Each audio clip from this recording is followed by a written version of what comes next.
Comprar ou vender um imóvel é uma das decisões financeiras mais importantes, mas também pode ser cercada de desafios e riscos. Entre burocracias, contratos e avaliações de mercados, há uma série de armadilhas que podem causar prejuízos e transtornos, tanto para compradores quanto para os vendedores. No episódio de hoje, vamos nos aprofundar nessa temática e falar tudo sobre as principais armadilhas e como evitar prejuízos na compra e venda de imóveis.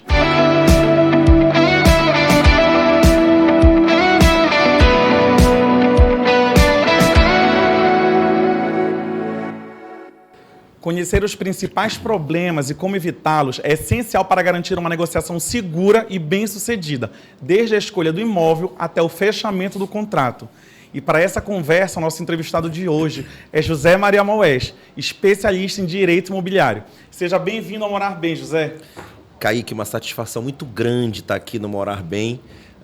Estou à sua disposição para que a gente bata esse papo aqui e informe a todos sobre o direito imobiliário. Muito obrigado também pela tua presença aqui. E para a gente iniciar assim, de uma maneira mais simples essa nossa conversa, José, como é que tu poderias colocar para a gente quais são esses principais problemas jurídicos que podem acontecer e costumam surgir nessas transações inicialmente?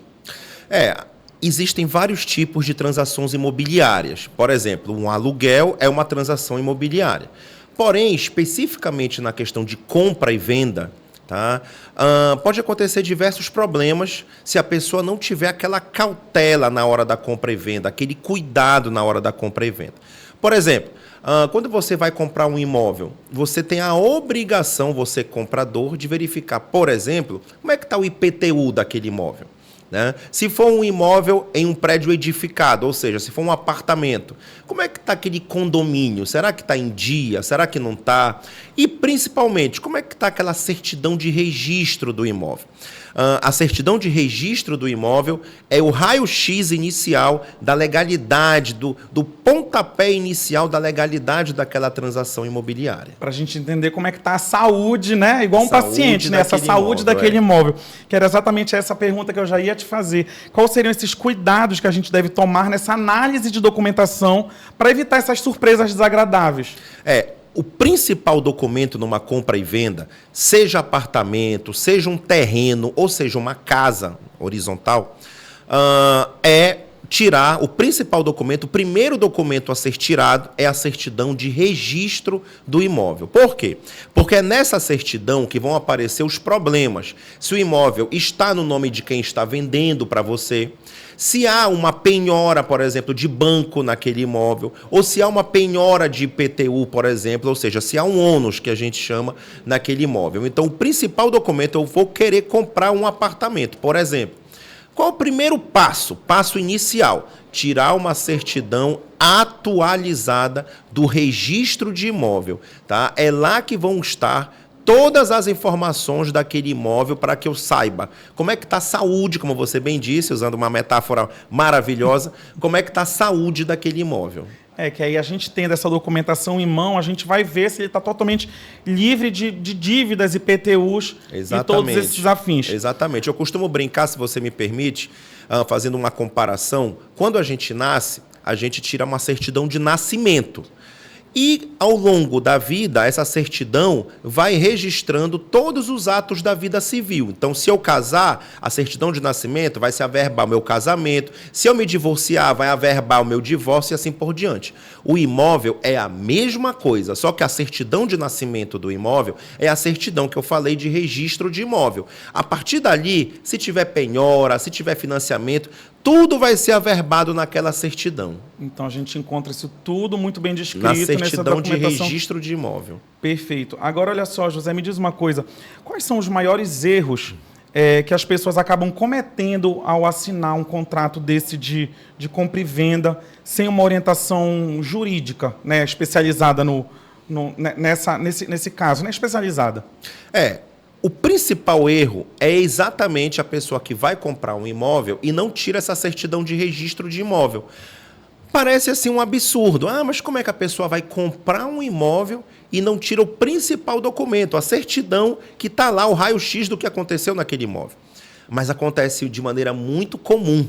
mas muito mesmo. Principalmente para aquela pessoa que está comprando sem a assistência, sem a assessoria de um corretor de imóveis ou sem a assessoria de um advogado da área imobiliária. Então acontece muito, por incrível que pareça, às vezes as pessoas chegam até de boca, ou seja, verbalmente, pagam por aquele imóvel sem tirar uma única certidão, principalmente a de ser de registro, e quando vão ver lá na frente, o imóvel está penhorado, o imóvel tem uma dívida de IPTU absurda, o imóvel muitas vezes está com indisponibilidade de bem, porque o dono, por exemplo, pode ter uma carreira política onde teve algum problema político. Então, há uma série de fatores que podem fazer com que aquele imóvel fique com a documentação densa, carregada, originando um problema para quem está comprando. Não, perfeito, até porque quando a gente raciocina assim, num trato desse de compra, a gente vai muito na boa camaradagem, na boa confiança, então acaba que fica, às vezes, um negócio muito de boca, e você vai na boa fé da pessoa e acaba tendo essas surpresas desagradáveis pelo percorrer do caminho, do desenrolar. Mas agora me diz assim, como é que funciona essa análise dessa viabilidade jurídica do imóvel? E por que ela é importante para a gente não ter esse tipo de transtorno, de fato? Na verdade, exatamente. Na verdade, mais ou menos, tu já respondeste. Mas existe uma questão muito importante. Primeiramente, conscientizar as pessoas é mais ou menos, vamos fazer uma equiparação, uma comparação para as pessoas entenderem. É mais ou menos eu fazer uma cirurgia com um médico, sem a presença, melhor dizendo, sem a presença de um médico. É complicado. Claro. Você não vai estar confortável. É a mesma coisa quando você vai, por exemplo, comprar um imóvel. Se você não tiver um advogado do seu lado ou o corretor de imóveis também ali lhe assessorando, preservando aquela transação imobiliária, aquele negócio jurídico, você pode ter uma dor de cabeça séria. O grande problema é exatamente esse, que a gente verifica, inclusive, no dia a dia, na prática, né? As pessoas confiam muito umas nas outras. Mas olha, ela é uma pessoa muito boa, é uma pessoa idosa, ela nunca teve problema. Só que, às vezes, não é nem que ela esteja agindo de má fé, eventualmente até pode estar. Mas, às vezes, ela mesmo, quando está vendendo, também não sabe os problemas que podem estar acometidos na matrícula daquele imóvel. Eu sou arquiteto, José, que a gente estava conversando agora há pouco. E, às vezes, os meus clientes me chamam para fazer uma breve escolha, né? Olha, tem esse apartamento aqui, Kaique tem essa casa. Assim, às vezes, para dar uma analisada, qual seria de melhor potencial para o uso, né? E aí, geralmente, quando a gente vai fazer essa visita, normalmente, é sempre essa história muito perfeita. Não, mas a gente acabou de pintar a casa toda, não tem filtração nenhuma, esse quadro elétrico foi todo refeito, é todo novo. Às vezes acontece a transação e realmente quando a gente inicia uma obra, a gente realmente descobre exatamente isso, que é tudo muito mascarado, porque o cliente ele acaba que ele confia nesse trato do boca a boca do dia a dia. Então, realmente, esse acompanhamento desse profissional, ele acaba que ele é fundamental para a gente ter sem dúvida. Um contrato bem, como é que eu posso dizer? Seguro. Seguro, a palavra é segura. Né? E essas situações, a presença tanto do corretor quanto esse advogado especialista, ele é indispensável nessa escolha. Sem dúvida, porque esses profissionais, eles estão ali exatamente para dar essa segurança ao negócio jurídico. Dificilmente, ou quase de maneira impossível, usando uma palavra bem forte, bem taxativa, você vai comprar um imóvel com assessoria de um advogado ou, por exemplo, de um corretor de imóveis, intermediando ali a compra e venda, dificilmente você vai ter um problema de ordem documental. O imóvel estava penhorado. Olha, tinha uma dívida, mas não tem como, porque o profissional está ali exatamente para diligenciar isso. Inclusive, hoje em dia, existe uma palavra específica para isso, é o due diligence.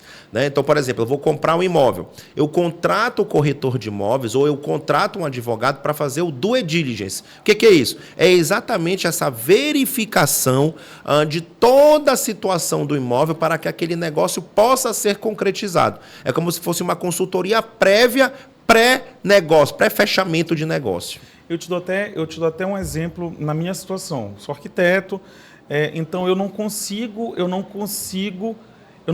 ter acesso a todas essas informações quando tu me falas dessa importância. É claro que se eu estiver presente num local para palpitar ou até para comprar para mim, eu vou conseguir realmente avaliar isso, avaliar o estético. Não vou saber, dizer assim, olha, esse cara aqui está dizendo que a fiação está trocada, mas a gente está vendo que tem cabo emendado, isso vai dar problema num curto ali na frente. Então eu consigo ver o que é dentro da minha área. Claro. Realmente, eu ter esse acesso a toda essa garantia de segurança que eu vou ter dessa parte jurídica, realmente eu não tenho como, porque não é da minha expertise. Claro, Não é da minha expertise. Então, esse auxílio, ele se torna muito importante para, na verdade, o comprador não sair perdendo. Claro. Eu acho que complementa, faz com que a coisa fique redonda. Você está lá, conversa com o arquiteto, com o engenheiro, tem o advogado, tem o corretor que fez a compra e venda, que intermediou aquela compra e venda. O negócio fica bem seguro, fica bom para todo mundo. Tu juntares uma equipe, na verdade, de especialistas para poder... Igual quando a gente o ideal. Mas a gente está falando até usando a medicina. O médico também não opera só, né? Então é o instrumentador, é ali, é um monte de gente, o anestesista. Então, quanto mais seguro a gente estiver numa equipe, a confiança para o negócio ser fechado certo. Não, sem dúvida alguma. E outra coisa também que eu costumo dizer para meus clientes é o seguinte: quando você está comprando um imóvel, você não está comprando, por exemplo, uma roupa. Ah, chegou em casa, não vestiu legal, vou lá trocar. Não é assim. Comprou o imóvel, as quantias são altas, existe uma questão documental, existe um imposto que você paga. E aí, pagou o imposto, acabou. Né? O imposto é caro. Por exemplo, o ITBI é 2% do valor da compra e venda. Então, tem que ter um cuidado. É melhor você ter um cuidado e, se for o caso, até ter uma despesa ali com aquele profissional para lhe resguardar, do que fazer o negócio de qualquer maneira, chegar lá na frente, ter o triplo da despesa para poder remediar aquilo que aconteceu. Fazendo o investimento certo, né?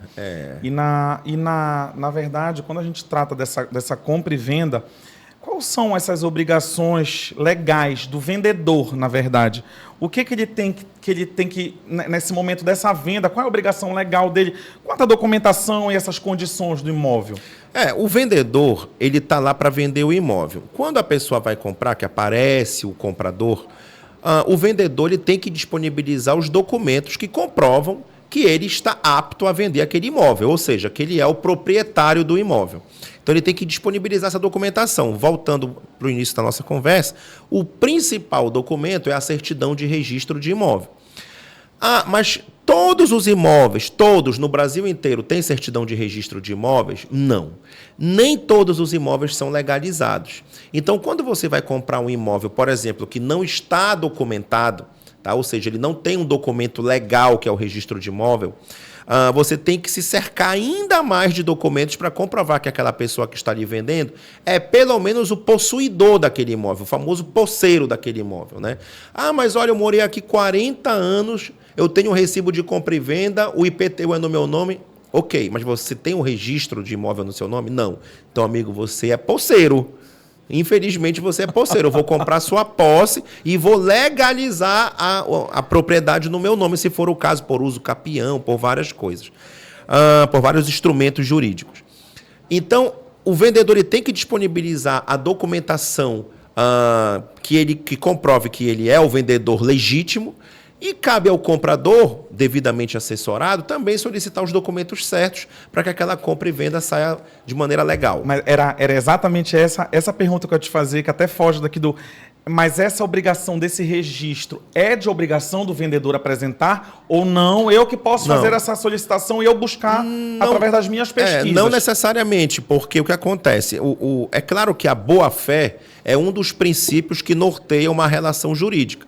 Então, eu quero comprar o seu imóvel. Você chega comigo e fala assim, olha, eu te vendo, só que tem um detalhe. Não tem registro de imóvel, ele não é legalizado. Tá? Eu tenho um contrato particular de compra e venda, eu tenho um IPTU no meu nome, mas eu não tenho certidão de registro. Não tem problema, mas eu quero comprar porque está barato, eu vou fazer a legalização. Qual é o ideal? Então, contrata um advogado para fazer um contrato de compra e venda bem esclarecido, onde fique bem claro que você tem ciência que está comprando o imóvel apenas com um recibo de compra e venda, que o imóvel não tem registro de imóvel, para ficar bem claro para ambas as partes. Então, fazendo isso, eu não vejo nenhum tipo de problema. O ruim é a pessoa dizer, não, eu tenho tudo, pode me pagar que eu tenho registro, tenho tudo. E a pessoa depois dizer que não tem. Aí, inclusive, pode haver até uma implicação criminal nisso. Até porque também, né, José, isso daí pode entrar como um fator de valor do imóvel, né? Claro. Assim, olha, eu vou ter essa despesa, Claro. então eu quero fazer, estou disposto a fazer essa despesa, mas vamos abater do valor. Claro, isso é muito comum, né? é muito comum. A pessoa vai vender um apartamento e fala assim, olha, o apartamento, o valor dele, um exemplo, é 500 mil reais. Só que eu estou vendendo por 400 porque tem 100 mil de débito condominial, por exemplo. Pode fazer isso? Pode colocar no contrato? Claro que pode. O contrato faz lei entre as partes. Existe um princípio jurídico chamado pacta sunt servanda. O contrato faz lei entre as partes. Então, se eu colocar no contrato e mostrar que o comprador tinha ciência, que eu não agi de má fé enquanto vendedor, não tem problema nenhum. É aquele ditado, né? O combinado não sai caro. Exatamente. Exato. Agora, olha, no caso dos imóveis que ainda estão em construção, edifícios, enfim. Sim. Quais esses cuidados específicos também que a gente precisa tomar entre comprador e vendedor para a gente também evitar esses prejuízos? Os mesmos de um imóvel tradicional ou não? Que ainda está em construção, porque na verdade a gente ainda não tem papel. Na verdade, quando você vai comprar, por exemplo, um imóvel na planta, eu quero comprar um apartamento na planta. Qual é a dica que eu dou? É você analisar de quem você está comprando. Qual é a construtora que está construindo? Como é que é o histórico dessa construtora? Hein? Eles já tiveram muitos problemas no passado? Como é que está lá? Pede para o advogado, já que vamos partir do princípio que você está sendo assessorado juridicamente. Ou então, se não juridicamente, pelo menos pelo corretor de imóveis. Pede o histórico no Tribunal de Justiça do Estado do Pará de quantas ações judiciais essa construtora tem na costa. Eu puxei aqui, ela tem mais de 100 ações judiciais. Você vai comprar na planta dessa construtora? Mas agora eles estão melhorando, É sempre um ponto de interrogação. Agora, se eu vou comprar um imóvel de uma construtora que claramente, público e notório, aquela construtora não causa nenhum tipo de problema. Você faz as pesquisas, por exemplo, como eu falei no Tribunal de Justiça do Estado do Pará, a construtora não tem processo ou praticamente não tem processo. É lógico que a tendência é que essa construtora ela vá lhe causar menos problema. A credibilidade sobe muito. Então, eu sempre digo, você vai comprar um imóvel na planta, vê de quem você está comprando, a construtora de quem você está comprando, analisa o histórico dessa construtora, conversa com o corretor, conversa com o advogado da área, como é que é o comentário, como é que está ali aquela fama, digamos assim, daquela construtora, que aí a tendência é você ter menos problema. Eu queria até que tu explicasses, pegando o gancho dessa pergunta que eu te fiz agora, eu queria que tu explicasses assim, de uma maneira até simples para o público, porque, na verdade, quando o cliente deu uma entrada na construtora, aquilo não está garantindo nada. Não. Na verdade, o imóvel só é nosso no momento da quitação da unidade. Na quitação da unidade, quando já depois de entregue, recebeu a BITS dos bombeiros, você ou realmente quita na construtora ou vai atrás de um financiamento, mas é a partir desse momento que a gente consegue legalizar e tornar o apartamento como de posse sua, de fato, né? Eu acho assim, quando você vai comprar um imóvel na planta, 3 coisas têm que ficar muito claras e que, às vezes, não fica para o público em geral, digamos assim. Quais são? Primeira, a questão de você ter dado uma entrada, como você bem disse, o famoso sinal, tá? Não quer dizer que você já é o proprietário do apartamento. Não. Você deu apenas um sinal e vai pagar aquele apartamento para a construtora, fazer a poupança ali, vai fazer aquele pagamento até o prédio ser construído, a sua unidade ser entregue. Correndo o risco ainda, se você for fazer um financiamento, do seu financiamento aprovar ou não. Esse é o segundo ponto. Você tem que ter a noção que o simples fato de não aprovar o financiamento no seu nome não é culpa da construtora, é um ônus seu. Você que tem que tentar conseguir aprovar esse financiamento. Não é a construtora, mas o banco não aprovou, o problema não é meu. Não, ao contrário, o problema é seu, é o seu cadastro que não aprovou. Outro detalhe importante, quando você compra na planta, as pessoas pensam assim, não, eu vou dar um sinal e vou pagando. Só que esse pagando, é claro que aquelas prestações futuras, elas têm uma correção. Às vezes isso não fica claro. Existe um índice específico, chamado INCC, Índice Nacional da Construção Civil, que vai atualizando aquelas prestações até a entrega do imóvel. Zé, por que tem que ir atualizando? É lógico, tem que ir atualizando porque geralmente a construção de um prédio demora 2, 3 anos. E nesse período aumenta o preço do cimento, aumenta o preço do tijolo, da mão de obra. Então, esse índice ele tem a função de exatamente adequar a realidade atual, de acordo com a dinâmica que vai acontecendo, àquela prestação. Então, o índice ele é perfeitamente legal. Só que muita gente, às vezes, quando compra, pensa assim, não, eu dei 50 mil de entrada, é 2.500 por mês. Aí, quando chegar lá na frente, já está 12.800, no outro ano, 3.500.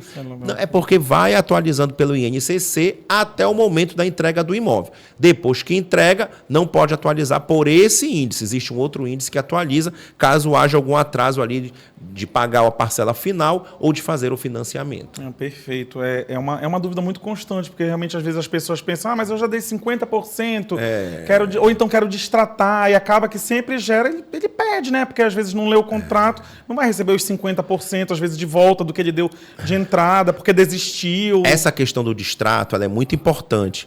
Se ficar comprovado que a culpa pelo distrato foi da construtora, como assim, Zé? Dá um exemplo. Atraso na entrega da obra.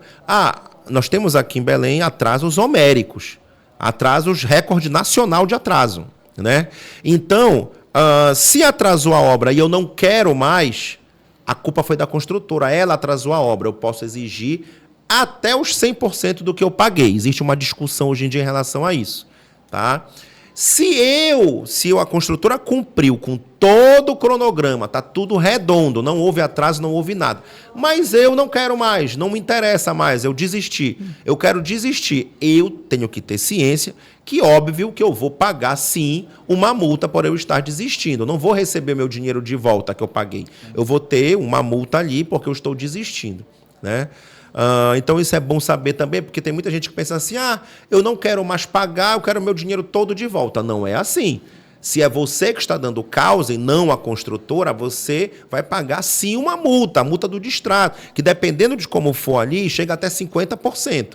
Agora, se a construtora deu causa, aí a história muda em favor do consumidor. Não, assim querer de volta assim fácil, isso é só acordo entre pai e mãe. Não tem como. Isso é só pai e filho, na verdade. E diga-se de passagem, veio em 2018, salvo engano, a lei do distrato exatamente para equilibrar isso, porque as construtoras elas estavam sofrendo com isso. As pessoas chegavam lá, não quero mais, eu quero meu dinheiro todo de volta. Então não fechava essa conta. Então veio a lei do distrato para equilibrar a relação entre construtora e consumidor. Até porque quando isso entra planilhado para a construtora também está contando com essa evolução desse dinheiro para poder investir na obra. Agora, olha, Zé, quando a gente fala do famoso uso capião, dessa questão do uso capião, como é que isso é tratado na hora dessa compra e venda quando o imóvel se encontra nessa situação?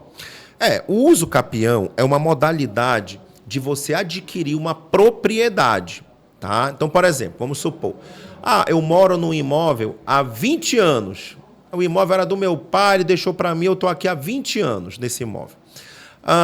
Porém, o imóvel não tem aquele registro de imóvel, ele não é documentado, tá? Como ele não é documentado, eu quero legalizar esse imóvel, mas eu quero legalizar em razão da minha posse. Eu posso, porque eu moro aqui há 20 anos. Pode. Você vai entrar com uma modalidade de legalização, digamos assim, que é o uso capião. A partir de 15 anos na posse, você pode alegar o uso capião, contanto que aquela posse do imóvel seja mansa e pacífica, ou seja, não tenha briga ali, não seja imóvel alugado nem nada. Você pode, em razão da sua posse nesse tempo todo, alegar o uso capião e legalizar aquele imóvel no seu próprio nome. O uso capião, ele tem várias modalidades, tem com 15 anos, tem com 10 anos, 5 anos, vai depender de cada caso. O advogado vai ter que encaixar qual a modalidade adequada do uso capião. O que as pessoas têm que entender? Eu estou no imóvel há muitos anos, eu posso legalizar por uso capião? Pode, contanto que a posse seja mansa e pacífica, não tenha briga com ninguém e que você consiga comprovar que você está ali todo esse tempo. Uma última informação sobre o uso capião interessantíssima, que veio na minha cabeça agora. Antigamente só se fazia uso capião na justiça. Hoje pode-se fazer direto no cartório, muito mais rapidamente. Poxa, muito mais simples, que resolve a vida de uma maneira bem mais prática. Tem várias coisas, digamos assim, que podem ser feitas no cartório hoje em dia. Exemplo, uso capião, inventário, divórcio, As pessoas, inclusive, eu até aconselho as pessoas até se interarem, consultar o advogado, porque vários atos jurídicos que só eram feitos judicialmente, hoje nós estamos num processo chamado desjudicialização, tirá-la da justiça, tirar aquilo da desafogar e trazer para o cartório. Então, muitas coisas hoje em dia, como por exemplo o uso capião, que eram feitos somente na justiça, hoje, graças a Deus, pode ser feito já no cartório. Eu vou te dar um outro exemplo, além assim, pegando essa parte do uso capião, mas uma parte assim que eu vejo que todo mundo, na verdade, tem um grande pânico quando eu tô... seja ele para moradia, ou seja ele para comércio. Quando fala assim, não, isso é caso de herança. Aí sai todo mundo correndo. Não, ixi, tem aquele irmão que não quer. Normalmente tem muito disso, né? Quando esse imóvel, porque às vezes a gente dá sorte quando é uma herança, mas as pessoas se entendem, mas quando tem um ali que está se desentendendo, aí é uma confusão grande, né Zé? Porque a gente não consegue evoluir, desenrolar, e às vezes por um milindre às vezes uma assinatura, tu não consegues resolver a vida de uma família, né? Fazendo aquela comparação com a medicina que está dando muito certo, é como se fosse a compra e venda de um imóvel que tenha inventário, herança, seja objeto de herança pelo meio, é como se fosse aquela cirurgia de cabeça complicada. Ou seja, dá para fazer tranquilamente, mas tem que ser bem feito, tem que ser cirúrgico, não pode mexer uma agulha errado, porque pode dar errado. Então, eu vou comprar um imóvel é objeto de herança. Dá para comprar? Dá, mas você tem que estar muito bem assessorado, de preferência com um advogado que seja especialista na área imobiliária, para que ele possa ali tomar todos os cuidados dos herdeiros, ver quem é que está ali de boa fé, quem não está, se está todo mundo de acordo. Tem um que está brigando. Ele está brigando, mas ele não tem razão de brigar. De repente, entrar na justiça, pedir um alvará para conseguir vender o imóvel. Então, assim, pode ser uma coisa resolvida rapidamente, mas pode realmente embaçar, usando uma gíria, como a gente usa muito nessa área extrajudicial, e a coisa realmente fica complicada. Acaba que vira uma dor de cabeça, não resolve, tem o desencanto e pula-se para outro imóvel. Agora, olha, para quem vende um imóvel, quais são esses riscos mais comuns de prejuízo? E como é que eu vendedor, eu posso me proteger juridicamente? Eu hoje mesmo, eu peguei um contrato, me ligaram fazendo uma consultoria de um contrato que a pessoa estava vendendo o imóvel. Esse pagamento ia ser 50% no ato da assinatura do contrato e o restante seriam em 15 parcelas. Olha, dá para fazer isso? Dá, não tem problema nenhum. Eu já vi imóvel ser vendido em 60 vezes direto com vendedor e comprador sem necessidade de banco. E deu muito certo. A grande questão aí é o vendedor se resguardar, tomar todos os cuidados legais, né, e permitidos por lei. Então, por exemplo, você quer me pagar o restante de 15 vezes, não tem problema, mas eu vou chamar um advogado especialista, que ele vai colocar no contrato que se você atrasar uma das parcelas, vai ter uma multa um pouco mais pesada. Se você atrasar mais de 15 dias, eu vou te protestar no cartório de protesto. Se atrasar mais de 30, eu vou te colocar no Serasa. Entendeu? Então, existem vários mecanismos de você tornar, ainda que seja um contrato de compra e venda parcelado, que geralmente é o que dá problema, tornar aquilo ali mais seguro e que o comprador, caso esteja pensando ali em atrasar, vai pensar 2, 3, 4 vezes antes de atrasar, porque existem penalidades bem fortes. Até para ser saudável para todo mundo, né? Exatamente. Realmente você faz um parcelamento maior, mas aí também não adianta você se comprometer e não arcar com o seu compromisso lá, prejudicando normalmente o vendedor. Agora falamos de casa, falamos de imóvel, falamos de morar. E para finalizar, José, eu queria te perguntar uma pergunta simples. O que para ti é de fato morar bem? Pois é, eu acho que morar bem é morar com tranquilidade. Né? Então, por exemplo, eu sempre digo assim, meu amigo, você tem quantos cachorros? Eu tenho 4 cachorros, que eu adoro, eu sou louco por cachorro. Mas você vai comprar um apartamento para levar 4 cachorros? Você não acha que vai dar problema? Você não acha que há uma probabilidade maior de dar problema com o vizinho, etc.? Eu assumo o risco, então é sempre complicado. Se eu sou tranquilo, eu tenho a minha esposa, tenho um filho, vou morar num apartamento, pronto. Eu acho que o morar bem é morar com tranquilidade. cada imóvel tem o seu perfil. Se eu vou morar num apartamento de 4 andares, de escada, sem elevador, mas eu tenho uma idosa, você acha que vai ser legal minha morada lá? Com certeza não, né? Então, morar bem é morar com tranquilidade, é verificar o que aquele imóvel me oferece no meu perfil de vida. Se tiver atendido a tranquilidade, se o imóvel atender o meu perfil de vida naquele momento e também as minhas ambições de vida num futuro a médio prazo, eu acho que você consegue morar com tranquilidade. Muito pessoal, né? Porque às vezes o meu morar não é o teu, não é o teu morar. Exatamente. José, eu queria te agradecer pela nossa conversa. Eu acho que a gente conseguiu aqui discutir de uma maneira muito simples e prática todas essas questões jurídicas nesse trato de compra e venda. Queria agradecer a tua presença aqui com a gente. Queria que tu ficasse à vontade para dizer onde a gente te encontra, nas redes sociais. Olha, primeiramente foi um prazer estar do seu lado. O seu carisma aqui está exalando a todos. Eu quero dizer que eu sou advogado há 18 anos. Há 18 anos que eu advogo. Eu sou especialista em direito imobiliário. Quem quiser saber mais um pouco sobre o meu trabalho, o meu Instagram profissional é José Maria Maués Advogados. Será um prazer. Se você um dia virar meu cliente, um prazer estar aqui. Foi uma tarde maravilhosa, eu agradeço e eu estou sempre à disposição. Muito obrigado, José. Quem sabe a gente não arruma uns contratos imobiliários ali para frente, né? Selou. E a gente encerra aqui mais uma edição do Morar Bem. Nos encontramos no próximo episódio dessa websérie com um novo tema e um novo convidado. E não esqueçam de acessar as áreas especiais de oliberal.com/morarbem para ter acesso a esse e outros mais conteúdos. Até a próxima!